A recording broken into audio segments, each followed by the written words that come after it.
Yes ma'am आ रही है। ठीक है। चलिए ये इसको ना, ये आपका है जो लास्ट में हमने क्लास पढ़ी थी ना, ऑक्सीजेनिक और एन ऑक्सीजेनिक, इसको आप नॉन ऑक्सीजेनिक का भी नाम देते हैं। तो उसको सिंपल सिंपल देख लेते हैं। इसमें ये है कि इसमें हमने पढ़ा था कि फोटोसिंथेसिस भी होती है सिमिलैरिटी में, और दूसरा हमने पढ़ा था कि फोटो ऑटोट्रॉफ्स होते हैं प्लांट्स, एल्गी और साइनोबैक्टीरिया जो है वो ऑक्सीजेनिक फोटोसिंथेसिस उनमें होती है। और यहाँ पे ये जो डिफरेंस मैंने आपको ड्यूरिंग क्लास में करवाया था, इसमें सिमिलैरिटी नहीं है। सिमिलैरिटी मैंने आपको 3 लिखवाई थी, तो वो आपने देख लेनी है। और ये इसके कुछ डिफरेंसेस हैं, ये मैं आपको शेयर भी करूंगी, तो वो आपने देख लेने हैं। इसमें हमने ये ऑक्सीजेनिक और एन ऑक्सीजेनिक में हमने ये कहा था जैसे प्लांट्स, एल्गी और साइनोबैक्टीरिया, और इसमें बैक्टीरिया था। और बैक्टीरिया की मैंने आपको टाइप्स बताई थी कि सल्फर और नॉन सल्फर, और पर्पल और हीलियो बैक्टीरिया और एसिडिको बैक्टीरिया। और दूसरा हमने उसमें ये पढ़ा था कि फोटोसिस्टम वन हमारे पास इसमें जो है वो जस्ट यूज होता है, और इसमें दोनों होते हैं। और इलेक्ट्रॉन सोर्स हमारे पास इसमें ऑक्सीजेनिक में वाटर था, और इसमें आपके पास हाइड्रोजन और हाइड्रोजन सल्फाइड और फेरस आयरन जो है वो भी मौजूद होते हैं। इसमें हमने जो फोटोसिंथेसिस की इक्वेशन थी, उसमें हमने हाइड्रोजन सल्फाइड को यूज किया था। और ये आपके पास ऑक्सीजन प्रोड्यूस होती है लाइट रिएक्शन में, और इसमें नहीं होती लाइट रिएक्शन के दौरान। और इसमें क्लोरोफिल यूज होते हैं, और इसमें आपके पास बैक्टीरियो क्लोरोफिल और क्लोरोफिल होते हैं। और लास्ट में हमारे पास एक था कि एटीपी जो है प्रोड्यूस होता है नॉन साइक्लिक फोटोफॉस्फोराइलेशन से। उसमें आपके पास जो है वो साइक्लिक फोटोफॉस्फोराइलेशन है, उससे प्रोड्यूस होता है। और यहाँ पे वो जो हमने सिस्टम वन और टू की बात की थी, सिस्टम जो टू है उसमें आपके पास इसको इस तरह से लिख के और P680 आपके पास आ जाएगा। फोटो सिस्टम जो वन है उसमें आपके पास जस्ट 700 आ जाएगा। ठीक है। और फोटोलाइसिस में हमने कहा था कि फोटो सिस्टम टू जो है वो रन करता है स्प्लिटिंग ऑफ वाटर से। ये हम अभी रिएक्शंस पढ़ेंगे। जो ऑक्सीजेनिक फोटोसिंथेसिस है उसमें मैंने आपको बताया था कि आपके पास लाइट और डार्क दोनों रिएक्शंस आ जाते हैं। ठीक है, वो अभी हम उसको यहाँ पे डिस्कस करेंगे भी, जो हमारी आज की क्लास का टॉपिक है। और ये हमने इक्वेशन पढ़ी थी, किस में पढ़ी थी, जो ऑक्सीजेनिक फोटोसिंथेसिस है, ठीक है, उसमें पढ़ी थी। और ये हमारे पास जो है वो शुगर और ऑक्सीजन, और यहाँ पे आपके पास सनलाइट है। और यहाँ पे हमने एक बात की थी कि एटीपी और जो है वो एटीपी प्रोड्यूस नहीं होती, वो हम नेक्स्ट लाइट और डार्क रिएक्शन है उसमें देखेंगे। नेक्स्ट आपके पास जो है वो एन ऑक्सीजेनिक या फिर नॉन ऑक्सीजेनिक, जिसको आप नाम भी देते हैं, वो भी पाई जाती है। और उसकी यहाँ पे हमने एग्जांपल देखी। और ये हमारे पास जो है ये कार्बन डाइऑक्साइड है। और यहाँ पे आपके पास, ड्राइंग नहीं करें बच्चे, मोहम्मद रिजवान ड्राइंग नहीं करें। H2S यहाँ पे हमने कहा कि हाइड्रोजन या फिर हाइड्रोजन सल्फाइड या फिर जो फेरस आयरन आयंस होते हैं, जस्ट उनको यूज करते हैं। ठीक है। और यहाँ पे हमारे पास जो है वो ग्लूकोज है, और फिर यहाँ पे हमारे पास सल्फर, और यहाँ पे हमारे पास वाटर बनेगा। और ये जो है वो रिएक्शन है, ये आपने इसको देख भी लेना। और यहाँ पे ये सिमिलैरिटी है 3 जो मैंने आपको बताई थी। और ये बाकी डिफरेंसेस वो हमने ऊपर कर लिए हैं। ठीक है। ये मैं आप लोगों के साथ शेयर भी कर दूंगी, आपने इसको देख लेना है। और बाकी बुक का अगर कुछ स्टूडेंट्स का जो मुझे देखने में है या सुनने में है कि वो कहते हैं कि कुछ ने जो है वो जस्ट मोबाइल से पढ़ने के आदी होते हैं, और कुछ जो है वो बुक्स पे आप लोग वो राइट करके पढ़ने के आदी होते हैं, किसी से जस्ट स्लाइड से प्रिपेयर नहीं होता। ठीक है, तो वो बुक का भी हम देख लेंगे, और आप जस्ट इसको भी देख लें तो ये आपका इनफ है, जो हम क्लास में पढ़ रहे होते हैं वो उसमें। अच्छा, यहाँ पे हमारे पास है लाइट रिएक्शन और डार्क रिएक्शन, जो हमने कहा कि हमारे पास जो ऑक्सीजेनिक फोटोसिंथेसिस है उसमें हम इसको डिस्कस करते हैं। और फोटोसिंथेसिस प्लांट में होगी, हमारे पास सेम वही प्रोसेस होगा। और उसमें हमने वो जो फोटोसिस्टम वन और टू की बात की, वो उसके थ्रू हम देखेंगे। अच्छा, इसमें जो हमारे पास लाइट रिएक्शन के लिए हमारे पास थैलाकॉइड मेम्ब्रेन्स होती हैं क्लोरोप्लास्ट की, जिसमें वो एनर्जी ट्रैप होती है, और फिर जो है वो सनलाइट को यूज करते हुए सारा प्रोसीजर होता है। और डार्क रिएक्शन में ये जो हमारे पास प्रोसीजर होता है फोटोसिंथेसिस का, वो हमारे पास किसमें होता है, स्ट्रोमा में, जो कि आपके पास लिक्विड पोर्शन होता है क्लोरोप्लास्ट का। ठीक है, और ये आपके पास इस तरह से ये मेम्ब्रेन्स पड़ी होती हैं, जैसे क्वाइंस पड़े होते हैं एक दूसरे के ऊपर, वो सेम उसी तरह से आपके पास मेम्ब्रेन्स होती हैं थैलाकॉइड की, जिसको वो हम एफएससी में भी आपने किया होगा। ठीक है, तो वो उसको ट्रैप करते हैं और फिर जो है वो एटीपी है, ग्लूकोज है, और आपके पास ऑक्सीजन है, वो प्रोड्यूस होती है। जो डार्क रिएक्शन है उसमें आपके पास वेरियस एंजाइम्स हैं जो कि इस रिएक्शन को कैटालाइज कर रहे होते हैं। और इसमें जो मेन डिफरेंस है लाइट और डार्क में, वो आपके पास क्या है कि जो लाइट एनर्जी है एटीपी को प्रोड्यूस करने के लिए, या फिर एनएडीपीएच, एटीपी को प्रोड्यूस कैसे होता है, वो आपके पास जो एडीपी होता है वो कन्वर्ट होता है एटीपी में, और जो एनएडीपीएच है वो आपके पास एनएडीपी से कन्वर्ट होता है एनएडीपीएच में। आपको डायग्राम नजर नहीं आ रही है, तस्वीर नहीं नजर आ रही, स्क्रीन आपको शो नहीं हो रही,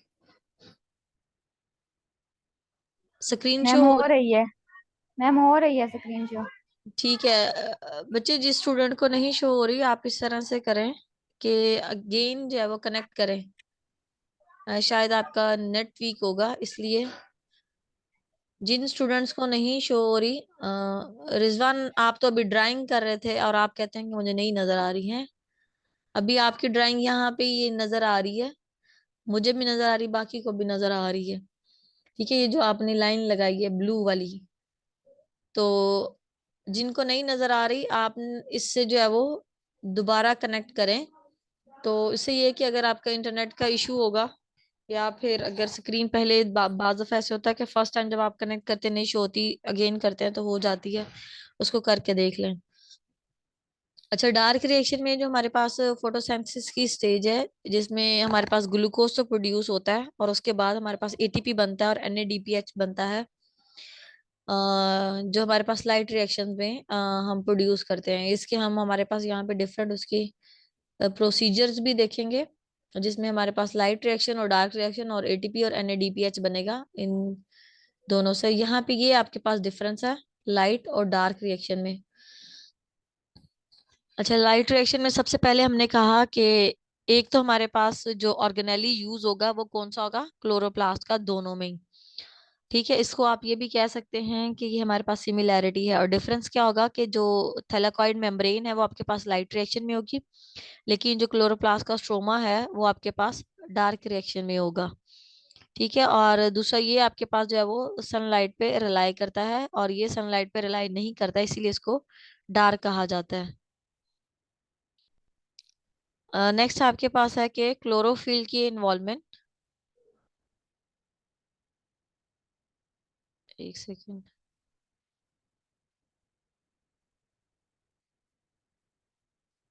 जो क्लोरोफिल होता है वो आपके पास इसमें जो है वो यूज होगा, और उसमें पिगमेंट्स होंगे जिसकी वजह से वो कलर ग्रीन, और थैलाकॉइड का भी मेम्ब्रेन, और वो फिर सारा हमारे पास फोटोसिंथेसिस का प्रोसेस होगा, और यहाँ पे हमारे पास जो पिगमेंट्स है वो इन्वॉल्व नहीं होते। लाइट रिएक्शन में आपके पास फोटोसिस्टम 2 होगा, और जो के फोटोलाइसिस करेगा। फोटोलाइसिस क्या होता है कि लाइट की मौजूदगी में वो जो हमारे पास जो इलेक्ट्रॉन सोर्स होता है उसकी ब्रेक डाउन की जाती है।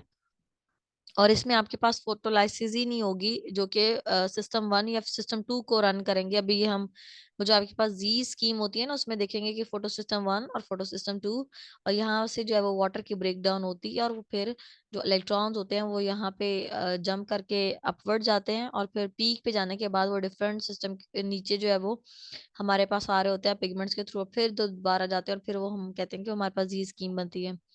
अच्छा, इसमें जो है वो ऑक्सीजन है वो लिबरेट होगी, और यहाँ पे आपके पास जो है वो कार्बन डाइऑक्साइड फिक्स होगी। ठीक है, और यहाँ पे आपके पास एटीपी और एनएडीपीएच बनेंगे, और यहाँ पे आपके पास जो है वो ग्लूकोज प्रोड्यूस होगा, और वो कैसे होगा, एटीपी और एनएडीपीएच है उनको यूज करते हुए।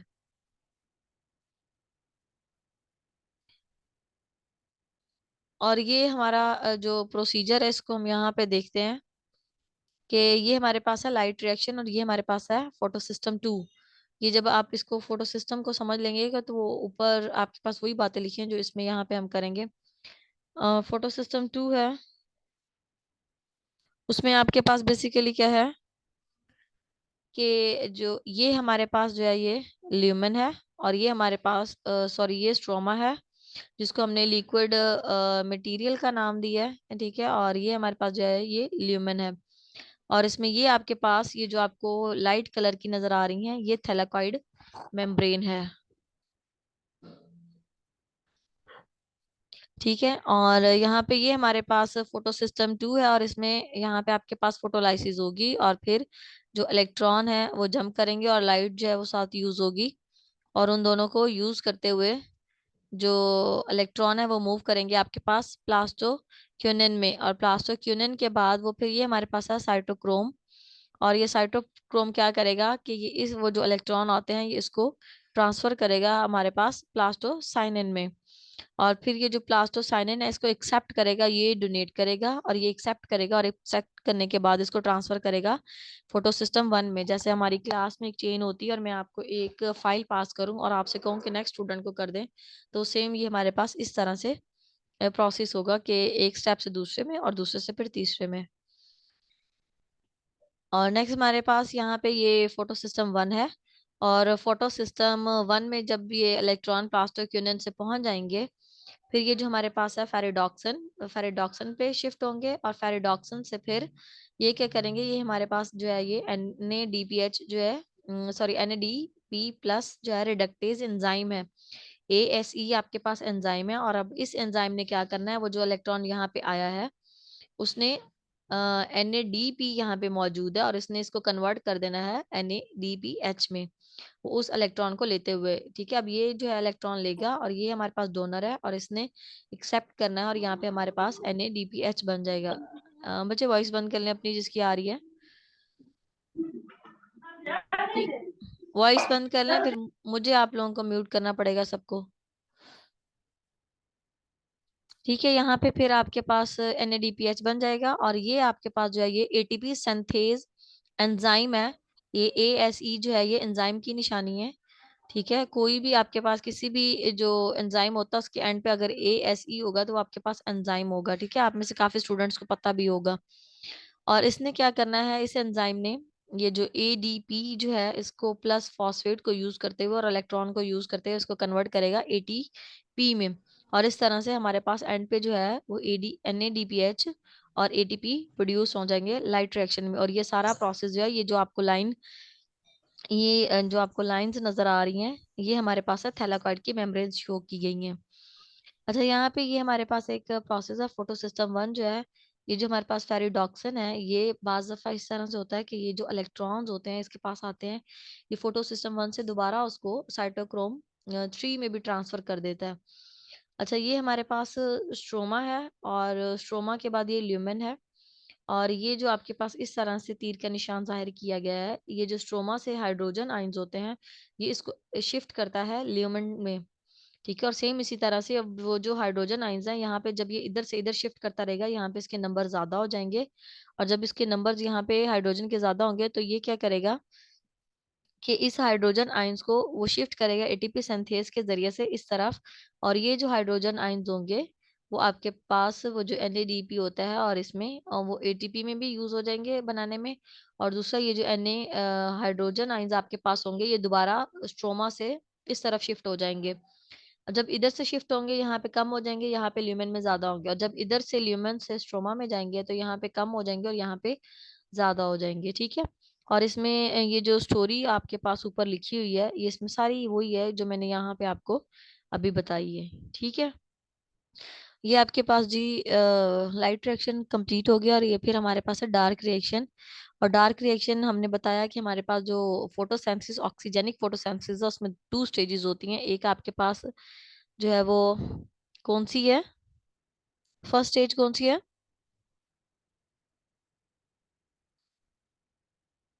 यहाँ पे मौजूद है, आवाज आ रही है मेरी,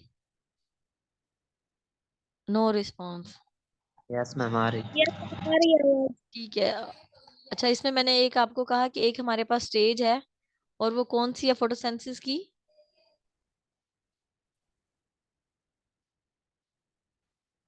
अभी हमने पढ़ी और वो कौन सी है? सो रहे हैं लगता है सब।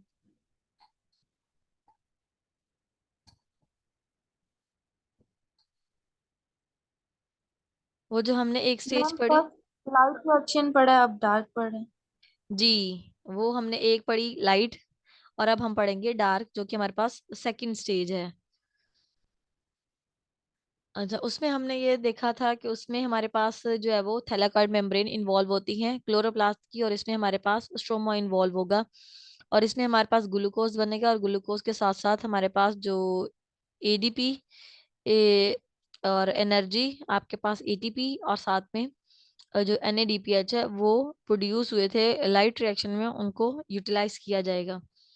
अच्छा, इसमें आपके पास जो ये टू रिएक्शन मैकेनिज्म होते हैं, एक आपके पास C3 साइकिल होगा और एक आपके पास C4 साइकिल होगा। जैसे हमने पढ़ा कि ऑक्सीजनिक फोटोसिंथेसिस की दो टाइप्स होंगी, दो स्टेजेस होंगी, और वो आपके पास लाइट और डार्क है। सेम इसी तरह से जो डार्क है उसमें आपके पास टू मैकेनिज्म आ जाएंगे, एक C3 है और एक C4 है। अब जो C3 है उसको हम केल्विन साइकिल का भी नाम देते हैं, और जो C4 है उसको हम हेडस्टार्क जो साइकिल है उसका नेम देते हैं। अच्छा, इससे पहले हम इसको C3 जो साइकिल है उसको पढ़ लें कि उसमें आपके पास जो केल्विन साइकिल होता है उसके तीन आपके पास स्टेप्स होते हैं। ठीक है, जिसमें हमने एक कहा था कि जो कार्बन डाइऑक्साइड है वो फिक्सेशन उसकी होती है। ठीक है, और दूसरे नंबर पे आपके पास क्या होता है कि रिडक्शन हो रही होती है किसकी, वो जो आपके पास 3 फास्फोग्लिसरेट बनता है उसकी रिडक्शन हो रही होती है। ठीक है, और नेक्स्ट हमारे पास जो नेक्स्ट साइकिल होगा, स्टेप्स होगा उसका, वो जो C3 साइकिल है उसमें क्या है आपके पास दी एंड पे एटीपी और NADPH जो है वो प्रोड्यूस होंगे। अच्छा, इसमें फर्स्ट स्टेप में हमारे पास क्या है, कार्बन डाइऑक्साइड फिक्स होती है इनटू रिबुलोज 1,5 बिस फॉस्फेट, वो जो हमारे पास केल्विन साइकिल है जो कि केल्विन साइंटिस्ट ने दिया था, वो हमारे पास आ जाता है डार्क रिएक्शन में। और वो क्या बनाएगा कि अनस्टेबल 6 कार्बन कंपाउंड है उसको बनाएगा, और जो कि हाइड्रोलाइज करके बाद में, क्योंकि वो अनस्टेबल होगा तो इसीलिए वो उसकी हाइड्रोलिसिस होगी और वो 3 कार्बन कंपाउंड में चेंज होगा, जिसको हम 3 फास्फोग्लिसरेट कहते हैं। और वो जो इस दौरान में हमारे पास जो एंजाइम इन्वॉल्व होगा, वो हमारे पास क्या है, वो हमारे पास रिबिस्को है, और ये हमारे पास जो है बेसिकली जो कैटाबॉलिक इम्परफेक्शन होती है रिबिस्को की, वो फोटो रेस्पिरेशन को प्रोसेस को कंटिन्यू करने में हेल्प देती है। और ये आपके पास तब होगा जब कार्बन डाइऑक्साइड की कंसंट्रेशन लो होगी। और जो सेकंड स्टेप है वो जो हमारे पास यहाँ पे 3 फास्फोग्लिसरेट बना 3 कार्बन कंपाउंड वाला, वो क्या है कि वो रिड्यूस होना शुरू होगा, और रिड्यूस होके क्या बनाएगा, हेक्सोफॉस्फेट बनाएगा। और जो रिमेनिंग आपके पास 3 फास्फोग्लिसरेट दो बने थे ना हमारे पास यहाँ पे, 6 कार्बन कंपाउंड है, और वो 6 जब टूटेगा उसके दो पार्ट्स बनेंगे, 3 एक तरफ कार्बन चले जाएंगे, 3 एक तरफ, और इसमें से जो 3 कार्बन एक वाला है वो आपके पास जो है वो रिडक्शन होकर उसकी हेक्सोफॉस्फेट में चेंज हो जाएगी, और बाकी जो एक कंपाउंड आपके पास रह जाएगा वो यूज होगा रिसाइकलिंग में रिबुलोज 1,5 बिसफॉस्फेट में। ठीक है, ये भी हम इसको यहाँ पे नीचे देखते भी हैं। ये जो C4 साइकिल है इसको बाद में देखते हैं। ठीक है, ये हमारे पास है केल्विन साइकिल। केल्विन साइकिल में ये हमारे पास यहाँ पे कार्बन की फिक्सेशन है पहले नंबर पे, दूसरे नंबर पे ये आपका दूसरा स्टेप है रिडक्शन, और तीसरे नंबर पे ये आपके पास है रिबुलोज की जनरेशन। ठीक है, अब यही सबसे पहले आपके पास जो कार्बन डाइऑक्साइड है, अब इसकी फिक्सेशन हो रही है आपके पास, और ये फिक्स होने के बाद ये जो आपके पास रिबिस्को है, और इसको एंजाइम के तौर पे यूज करते हुए प्रोडक्शन हमारे पास किसकी होगी, 3 फास्फेट ग्लिसरेट की। ठीक है, इसमें हमारे पास जो है वो पहले बना हमारे पास 1,5 जो है वो बिस फॉस्फोग्लिसरेट, और वो हमारे पास क्या था, 6 कार्बन कंपाउंड था, और वो अनस्टेबल था इसीलिए वो फॉरन किस में चेंज हो गया, 3 कार्बन कंपाउंड वाले में, और उसका क्या नाम है हमारे पास 3 फास्फोग्लिसरेट के आपके पास टू जो है वो कंपाउंड बनेंगे, 1 और 2, और एक जो है वो आपके पास जो है वो सेंट्रल मेटाबॉलिक पाथवेज है उनमें यूज हो जाएगा, और दूसरा जो है वो नेक्स्ट मूव करेगा, और ये मूव करता हुआ हमारे पास जो है वो इसकी रिडक्शन होगी, और ये फिर आपके पास 1,3 बिस फॉस्फोग्लिसरेट में चेंज हो जाएगा। वो जो आपके पास फॉस्फेट बनेगी वो 1 और 3 पोजीशन पे दो फॉस्फो जो ग्रुप्स होंगे वो अटैच होंगे। और फिर इसके बाद हमारे पास, हम यहाँ पे देखेंगे कि हमारे पास इनऑर्गेनिक फॉस्फेट इसमें से निकल जाएगी। और यहाँ पे फिर हमारे पास जो है वो G3P बनेगा। और G3P को हम क्या कहते हैं? Glyceraldehyde 3 phosphate. और इसलिए मैम यहाँ पे ग्लूकोज भी तो बनता है। जी जी, यहाँ पे ये जो इनऑर्गेनिक फॉस्फेट है यहाँ पे ग्लूकोज भी बनता है। ठीक है, और यहाँ पे उसके साथ एनर्जी भी आपके पास एटीपी की फॉर्म में बनती है। ठीक है, और ये यहाँ पे आपके पास ये जो डिफरेंट स्टेप्स हम यहाँ पे कर रहे हैं, यहाँ पे आपके पास NADPH और साथ में ATP भी प्रोड्यूस होता है। मैम इसमें FADH भी होता है। जी, FADH। जो FADH है वो आपके पास क्रेब साइकिल में होता है। इसमें जस्ट आपके पास ATP और NADPH बनते हैं। और वो जो NADPH अगर आप हम बात करें ना, जैसे ATP होता है वो एक मॉलिक्यूल होता है, लेकिन जो NADPH होता है उसमें हमारे पास जो है वो 3 ATP, वो 1 NADPH is equal to 3 ATP and 1 FADH2 is equal to 2 ATP। 2 ATP। जी जी, वो ऐसे ही है। तो वो पहले मैंने कहा ये स्टेप्स आपको बता दूं, फिर वो उसकी तरफ जाते हैं। अच्छा, यहाँ पे ये आपके पास G3P है, और G3P में फिर यहाँ पे हमारे पास रिबुलोज की रीजनरेशन हो रही होगी। वो जिसको हमने रीजनरेशन होता है वो पहले बना और फिर उसकी जो है दोबारा से जनरेशन हो तो उसको आप रीजनरेशन का नाम देते हैं। ये हमारे पास जो है वो रिबुलोज 5 फॉस्फेट बनेगी, और फिर ये आगे बनाएगी रिबुलोज 1,5 बिस फॉस्फेट। वो जो 1 और 5 आपके पास पोजीशन होंगी उस पे आपके पास फॉस्फेट अटैच होगी। ठीक है, रिबुलोज के, जिसकी वजह से उसको रिबुलोज 1,5 बिस फॉस्फेट का नाम दिया जाता है। ठीक है, और वो आपके पास ये रीजनरेशन हो जाएगी। और फिर इस तरह से आपके पास जो कार्बन डाइऑक्साइड अवेलेबल होगी तो फिर उसकी फिक्सेशन होगी, और वो फिर साइकिल यहाँ से रन करेगा। और ये जो आपके पास स्टेप्स हैं, यहाँ पे आपके पास जो है वो NADP जो H होता है वो प्रोड्यूस होगा। और वो कैसे होगा? सेम उसी तरह से ही जैसे आपके पास वो NADP होता है, और फिर वो इलेक्ट्रॉन को लेके फिर उसको चेंज करता है NADPH में। ठीक है, आ रही है आवाज? Yes ma'am. Yes ma'am. ठीक है, और यहाँ पे ये जो आपके पास प्रोसेस होता है, जब ये 3 फॉस्फेट फॉस्फोग्लिसरेट आपके पास बन जाता है, और यहाँ से फिर यहाँ तक का जो प्रोसेस होता है इसमें आपके पास 6 ATP बनते हैं। ठीक है, और वो जो ATP होंगे उसमें वो यूटिलाइज होंगे और ADP बनेगा। मतलब यहाँ पे जो हमने ऊपर प्रोसेस पढ़ा लाइट रिएक्शन में, हमने क्या पढ़ा था कि ADP से ATP बनता है, और इसमें क्या होता है कि ATP से ADP बनता है। वो जो एक फॉस्फेट होता है ATP से वो रिलीज हो जाता है और बाकी ADP बन जाता है। ठीक है, और दूसरा हमारे पास यहाँ पे होता है कि आपके पास जो NADPH आपके पास प्रोड्यूस होता है, और उसमें से 6 आपके पास NADPH होंगे। और सेम इसी तरह से ये जो आपके पास प्रोसेस होता है G3P से आपके पास ये जो रिबुलोज बिस ये 5 फॉस्फेट बनेगा। यहाँ पे आपके पास जो है वो 3 ATP बनेंगे। ठीक है, ये मैं आपको वो जो मैसेज होगा ग्रुप में उसमें आपको ये इसकी पूरी डिटेल शेयर कर दूंगी कि आपके पास कितने मॉलिक्यूल बनेंगे ATP के और NADPH के। और फिर उसके बाद जो है वो NADPH और टोटल आपके पास केल्विन साइकिल में कितने ATP बनेंगे। ठीक है, ये अभी आपको बताऊंगी, उसमें अभी मैंने आपको बता भी दिया है तो वो आपको थोड़ी कंफ्यूजन भी होगी। तो वो लिख के वो फिर आपको क्लैरिटी हो जाएगी। फिर भी अगर रह जाएगी तो उसको क्लास में डिस्कस कर लेंगे। ठीक है, ओके ओके। अब ये आपका कंप्लीट हो गया लाइट रिएक्शन वाला, समझ आ गई है? और ये आपका डार्क रिएक्शन है। और इसमें ये जो C4 साइकिल है उसमें उन्होंने ओवरऑल उसको शो नहीं किया कि इसमें जो C4 साइकिल है इसमें डबल फिक्सेशन होती है कार्बन डाइऑक्साइड की। वो डबल कैसे होगी कि एक आपके पास कार्बन डाइऑक्साइड का अगर मॉलिक्यूल है तो वो दूसरा भी है वो भी फिक्स कर लिया जाएगा। या अगर आपके पास दो मॉलिक्यूल्स केल्विन साइकिल में फिक्स होते हैं तो आपके पास जो C4 साइकिल है उसमें 4 आपके पास कार्बन डाइऑक्साइड के मॉलिक्यूल्स फिक्स होंगे।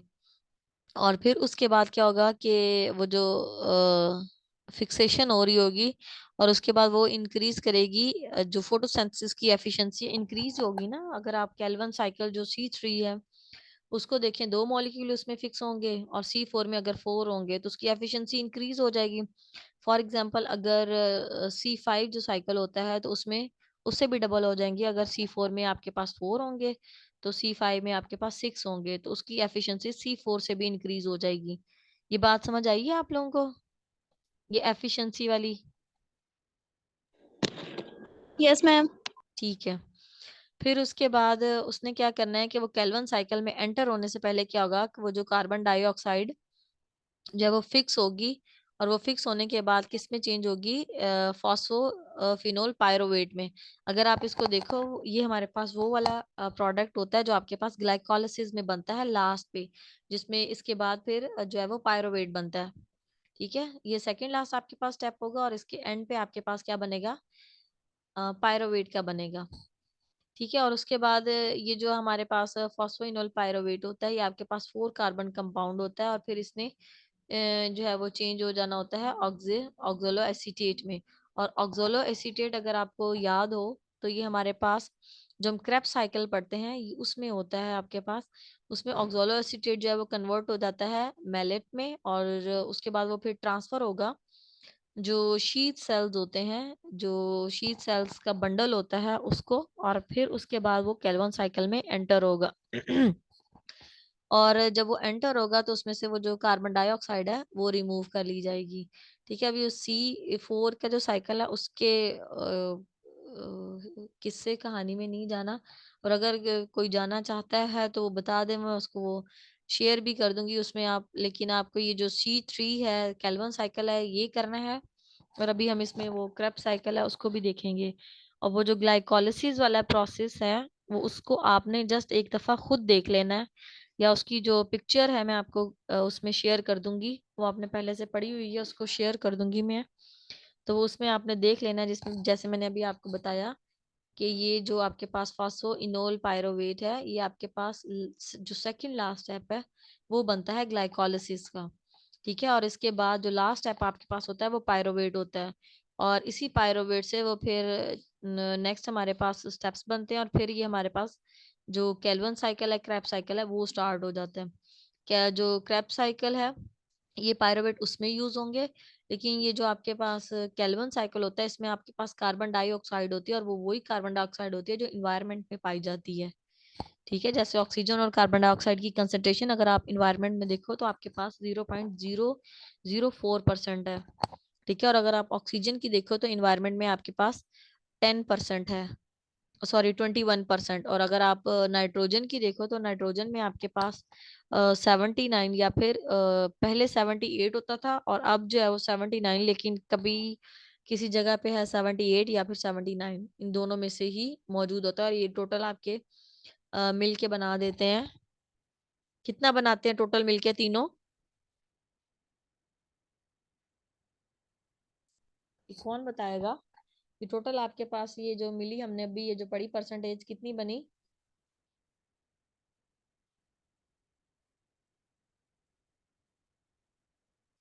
यहीं पे है,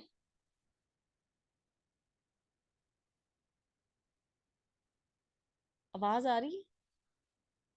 वैसे होना तो ये चाहिए, होना तो ये चाहिए कि जिसमें आप ये कहें कि जी मैम इसमें ऐसे ऐसे है, फिर आपके अटेंडेंस मार्क हो। ठीक है ना मैंने? मैम आ रही है आवाज? मैम आ रही है आवाज। हाँ जी, मैम आवाज। सुन रहे हैं, आ रही है आवाज। अच्छा जी, सुन रहे हैं आप? जी यार, आपने मुझे ना न्यू टाइम टेबल शेयर करना है, ठीक है? आपके पास है सही?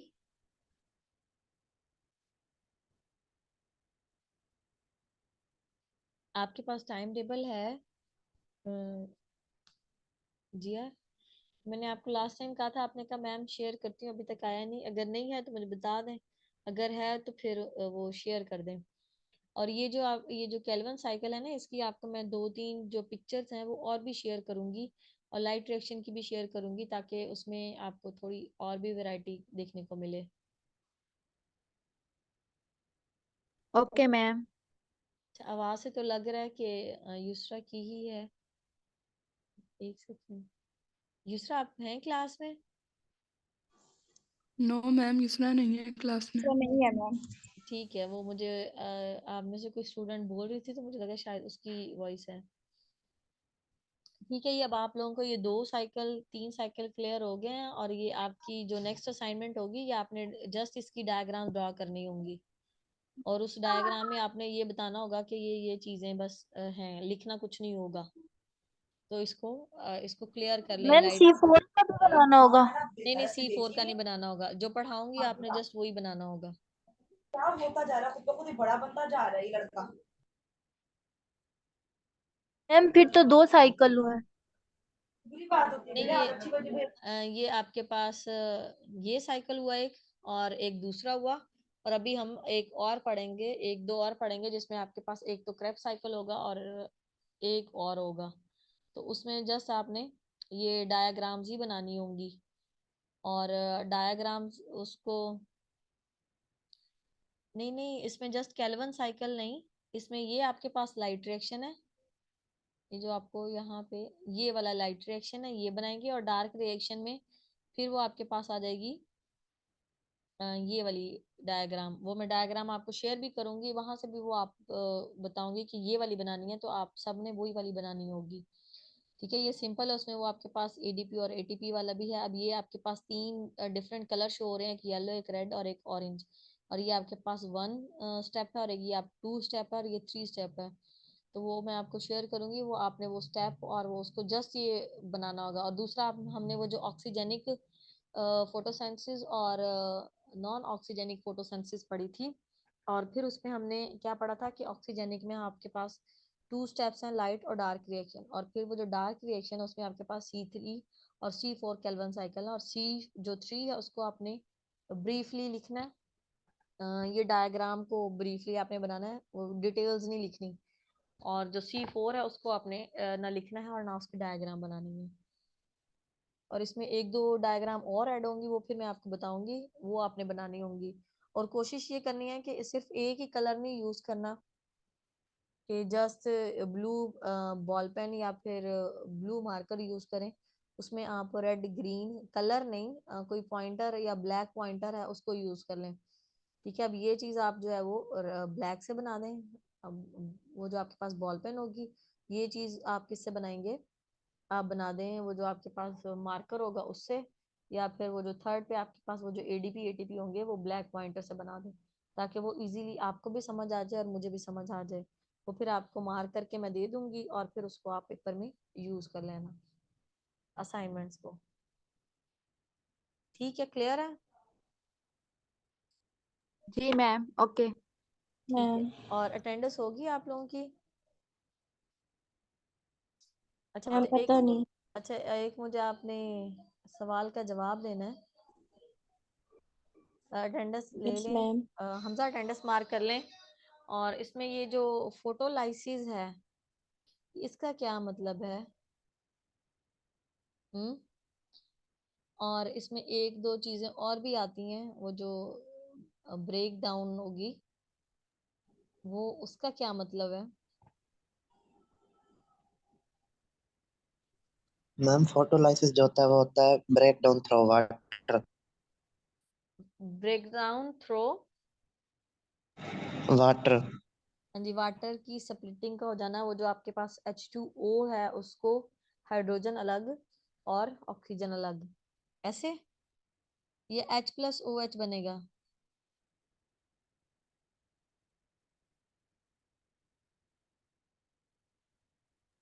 H+OH बने। हाँ जी, H+OH बनेगा। ठीक है, वो फिर उसको वो जो H+ होगा वो फिर इसमें ये जो आपके पास प्लस निशान है इसमें यूज करके वो फिर आपके पास क्या बन जाएगा, ये बन जाएगा NADP+। और यहाँ पे आपके पास वो जो प्लस माइनस आप मैथ में लगाते हैं, यहाँ पे लगाने के बाद यहाँ पे H होगा और उस पे प्लस का निशान होगा, और उसके बाद फिर इक्वेशन का जो तीर होगा उसके पास आपके पास ये बनेगा NADPH। और सेम इसी तरह से वो जो ADP+P+, ठीक है, और एरो लगा के फिर यहाँ पे क्या बनेगा, क्या बनेगा यहाँ पे,